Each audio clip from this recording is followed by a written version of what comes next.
Welcome to the Steve Reeve Podcast with the best moments from the past week and a few things that didn't make it to air. Tuesday.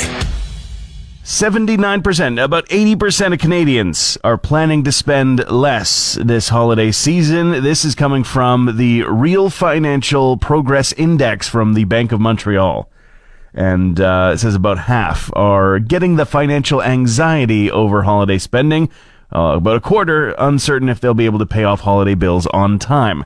I was just about to quip that 80% of Canadians planning to spend less this holiday season. I don't know if it's so much planning as it is absolutely necessary. Just, what everybody's getting for the holidays this year? Some groceries, because then you know it's going to be an expensive gift. It's time for Cruz Music News with Steve Reeve. Cher has shared that, at least a lot of the sharing is going on in what is to be the first part of her memoir released on November 19th. One of the stories in particular about John Lennon and Harry Nilsson joining her in 1974 at the Playboy Mansion. They started shouting "hef, hef, hef" in exaggerated English accents. So she decided to steer them away and go out to the yard. That's where the pool and the grotto is. Apparently, they were drinking, they had pants down, they were in the water, and she's going, oh, thank goodness they're in the water. Huge AC/DC tour coming? Maybe? ? Only teasers have shown up so far, but the rumor is that a big 2025 tour might be showing up. They have posted something about a new show on Facebook, but then it quickly disappeared. And there's been nothing officially announced, but fans are curious. Meanwhile, as if we were ever able to escape them nowadays, Oasis have a new version of Champagne Supernova. Not exactly one for easy public consumption, though. Noel Gallagher actually has been tasked with creating a 6-hour ambient version of the song for the National Portrait Gallery. An exhibition is opening up November 29th, so you have to go and check that out to be able to listen to it. Or, I'm sure somebody's made a 10-hour version of it on YouTube somewhere. Wednesday.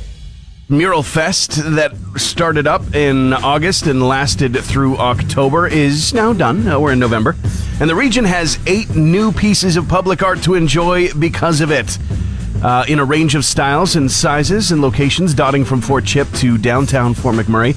I take zero credit when I say this, but just like to highlight that I feel this is a long time coming. I've been shouting for years that we need more public art and that we just need to be less squeamish about public art. So many people will jump in and say, it's a luxury, we need to take care of other things first. Well, we do need to take care of other things, yes, but it's not a luxury. It's a human necessity, and it's a chance to put both the history of the region and the current people living in it on display at the same time, and proudly as well. I've seen very strange, surrealistic art that's been on the side of buildings and gone, wow, that's so gorgeous. Or I've seen just old-timey historical actual photos, accounts of the history of, say, like Banff, for instance, just put up on the side of a building as, a piece of art, but yes, a piece of the history. That stuff is so cool. So more of that. I hope this becomes a yearly thing. There's a whole new and very expensive way to become the Batman. Warner Brothers are selling 10 of those Batman tumblers that we got to see in the Dark Knight trilogy from Christopher Nolan. Some of the best Batman there's been on screen. Although, the Matt Reeves stuff has been pretty good so far, too. Can't wait for the second one of that. I digress. 10 of them on sale in the very near future for almost $3 million each. 2.99. Okay, so pricing out of my reach for sure. Don't know where I'd park it anyway. Guess you could park it anywhere. That's the whole point. Drive over the other cars. But for $3 million, unfortunately, the only people who are going to be able to afford becoming the Batman are the exact type of people that really, really shouldn't. Yeah, pay for therapy instead. You're listening to the Steve Reeve Podcast from 100.5 Cruz FM. So we are still reeling, and the music industry as well, at the loss of Quincy Jones, absolutely legendary producer, quite recently. And more stories have been coming out of the woodwork. One of them about Michael Jackson and the absolute powerhouse pop single Beat It.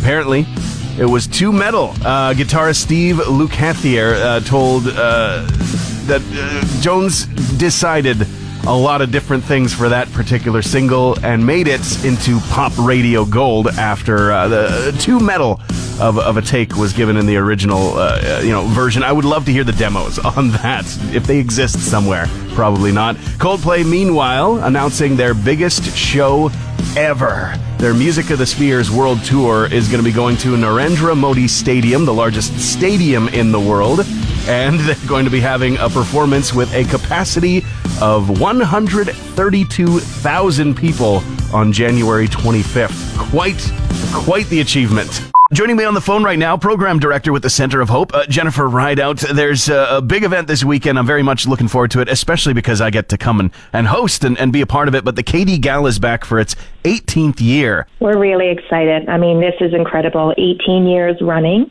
for a craft dinner gala for the Center of Hope. It's great. We're growing and putting more items in and more community involvement. It's been amazing. And so if people aren't familiar with it, in its 18th year, well, it's time to brush up. But local chefs get to compete. People's Choice pick for best mac and cheese dish at the KD Gala. The best part is to judge, you need to taste. And that means you get a ticket for the whole buffet, correct? That's right. There'll be a load of dishes there this year. And we have a bake sale coming from local vendors and staff as well. And we'll have a 50-50 sales and a silent auction there as well. It's a great event. And one that's affordable for everybody. So this Sunday afternoon at the Golden Year Society, kicking off at about 11:30, 18th annual KD Gala for the Center of Hope. I'm looking forward to it, Jennifer, and thank you so much for taking some time today. No worries. We'll see you there. Thursday. Grey Cup happening this weekend, 111th. I think it's just a lot more fun to say 111st. Jonas Brothers will perform. It's another American act for the halftime show. Oh no. It's okay. Put down the torches and pitchforks. It's fine.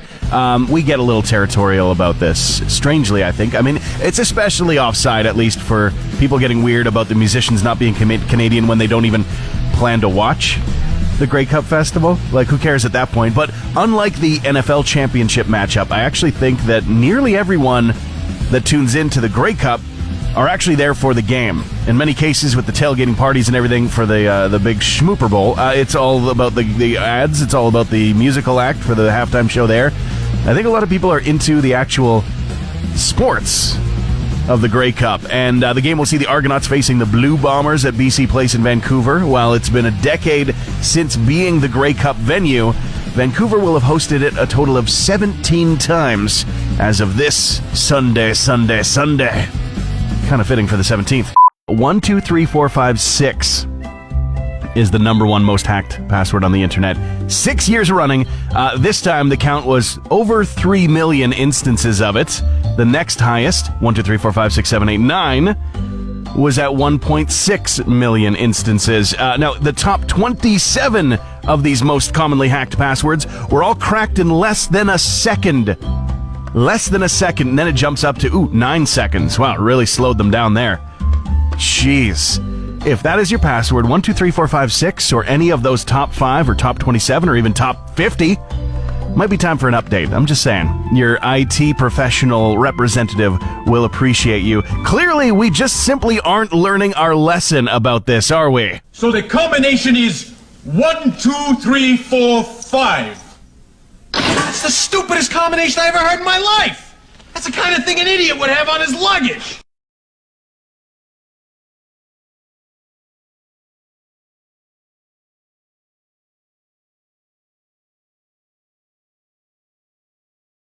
Hey Alexa, play the Steve Reeve podcast. Dave Mustaine of Megadeth finding himself in the flip arrangement of what most commonly happens, and is actually in debt to his management, his former management, that is, for $1 million, allegedly for numerous unpaid commissions. He'll have to pay that up to settle that in the very near future. Linkin Park going on tour, a giant worldwide tour. No, they didn't call it North American, so we can't really be upset that there are only 3 Canadian dates. They do manage to go just beyond the Toronto and Vancouver of it all, but only by adding Montreal. Those dates in Canada are going to be in August and September of next year. And Moo Ding, the pygmy hippopotamus from Thailand that has captured the internet's attention, has broken into the music world with a new pop song that has been released in 4 different languages from GMM Music, one of Thailand's largest companies that produces music. Here is just a taste of the English version of the Moo Ding song.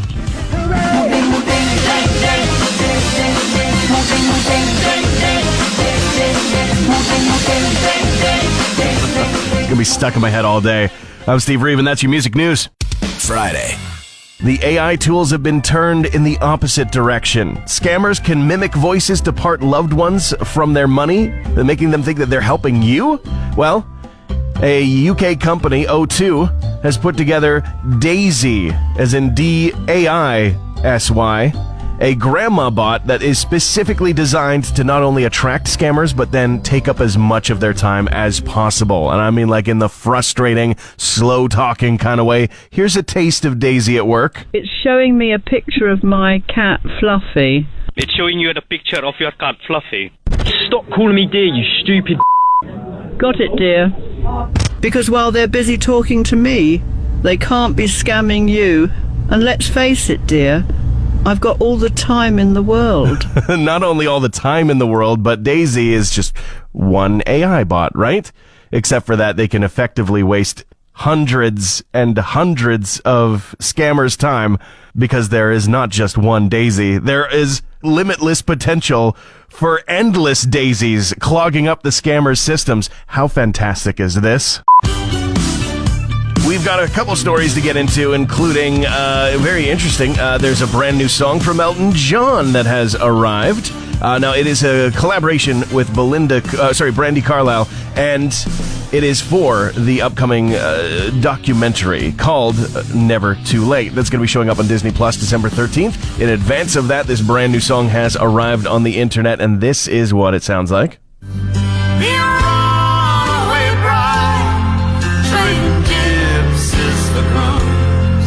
If it's never too late for a moment too soon. Gonna be a tearjerker moment of the documentary, that's for sure. That's for sure.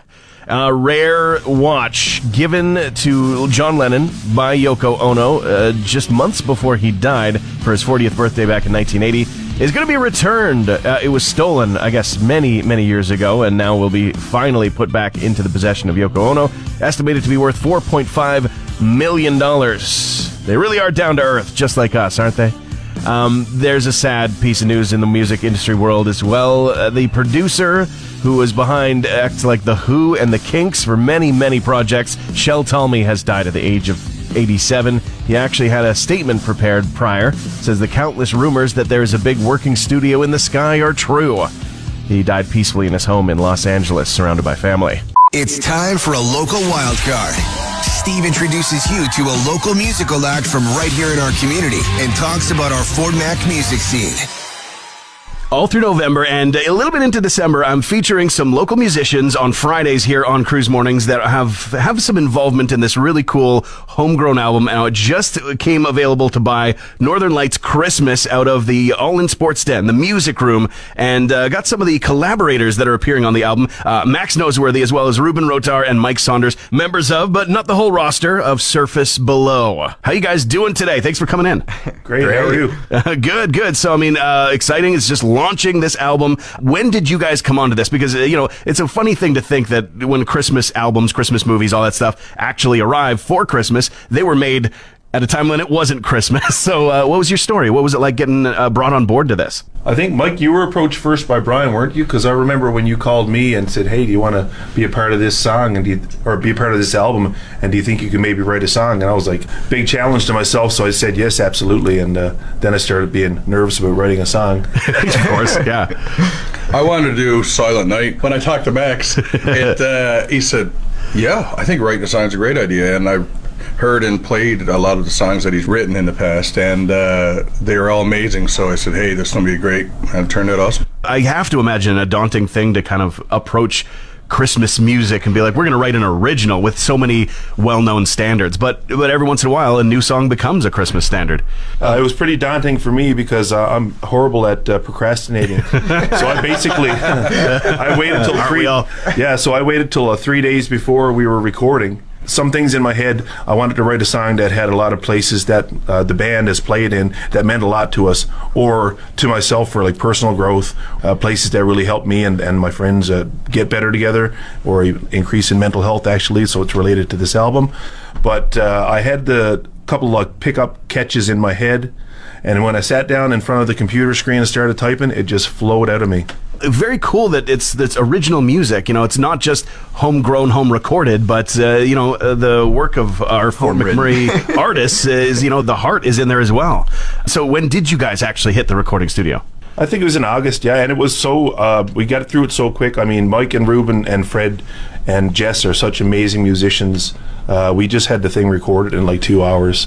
Yeah, it was just a super success story. If all songs were that easy, I'd have 7 albums. Yeah, right. Yeah, if only. Yeah, some of them just fall into the world, fully shaped, fully formed. Some of them take, months, years. So you put it in a couple hours, and then waiting game, and now it's finally arrived. Have you heard anything from anybody yet? I'm hearing that it's great. Everyone that hears it says it's a great song. I mean, I think it's a hit myself. I'm really proud that me and the boys put it together so quick. Me and Ruben were in his living room for like an hour and a half, and just had the chords just fell right into place. And then Mike came over and whipped up the bass line. Like the bass line in the song is fantastic. The piano's fantastic. I just think the whole song to me is, I'm just super proud of the boys and myself and Jess about this song. It's great. Yeah, I can only imagine how proud you must feel with this having released just earlier this week. It is available now from the Music Room at the All In Sports Stand exclusively, and benefiting the Canadian Mental Health Association Wood Buffalo as well. I'm talking to Max and Mike and Ruben with Surface Below, who contributed to this Northern Lights Christmas album that is now available in town, fully homegrown and benefiting the Canadian Mental Health Association Wood Buffalo chapter. So if you had a Christmas wish, it would be for everybody to hear it, right? I would love for everyone to hear it, and it's kind of the reason why I wrote the song the way I did. It's Christmas in Canada, so I include a bunch of different towns, and I'm just hoping that people get to hear it, to hear how much I love Canada, and the boys, I put their sentiment in the words as well, because like I said, the towns I name are places that we played in the past that meant a lot to us. So. Yeah, well, I mean, so Fort McMurray is a place that brings people from all over the country, all over the world to come and be part of our community. So, I mean, are you guys, where are you guys from, just as an experiment, out of curiosity? I come from Nova Scotia, Margarettsville specifically. From Glovertown, Newfoundland. Glovertown? And yourself, Max? I'm from Gamo, Newfoundland, which is 20 minutes away. The funny thing is, me and Mike didn't meet each other really until we moved to Fort McMurray. So what you said is absolutely true. Absolutely true. And, you guys might have been at the same Christmas tree lot a few times in the past, and now here in Fort McMurray, right? Christmas tree lot in Newfoundland is, I'm sure what Max too, was me and us and our dads going out with a chainsaw. And then going back to the house, and then Mom saying that one wasn't good enough. Then going back out in the woods. Don't take your boots home off. And Mom saying that one still wasn't good enough. So now it's dark. I'm holding the old D-cell powered flashlight, trying to make it through the woods with the dog nipping at my heels. Put out a lot of snares during this time too as well, so we ended up with a bunch of rabbits. But then usually a third tree, then Mom would end up picking the first tree, and my dad would always just smile, because that's the way. That's the way of it. Yeah. Well, I mean, I didn't have too far of an experience growing up in Fort McMurray. I can tell you, we were out there with the hand axe every once in a while. Thank you guys so much for coming in. Of course, Northern Lights Christmas available as of just this week. It came out on the 12th. There's also a release party for the album on December 7th. It's going to be happening at Kicking Horse. So thank you guys for taking the time, and everybody listen up for the album and grab a copy. It's going to be great to have for you, for a gift for somebody. I hope you guys have a Merry Christmas, guys. Thank you for having us. Really appreciate it. Transmission over. Want more Steve? New podcast episodes happen every Friday, or just tune into the Steve Reeve Show. Weekday mornings starting at 5:30 a.m. on 100.5 Cruz FM.